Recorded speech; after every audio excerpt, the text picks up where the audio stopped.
So I posted a video of one of my clients having a credit increase of 94 points. Now, that doesn't necessarily mean that you guys have to get a credit card. You do not have to get a credit card to just have that credit increase.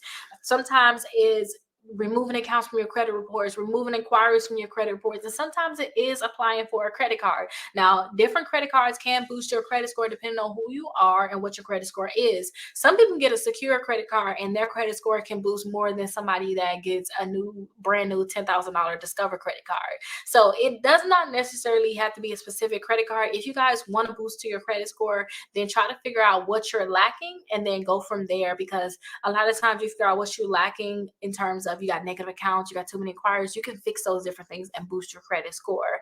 Now, don't forget, you guys, I told you guys I have my 60 points in 60 days where I teach you guys the different ways to boost your credit score. Now, sometimes I show you guys like different results, like, oh, this person had this happen, their credit score went up this amount, that amount.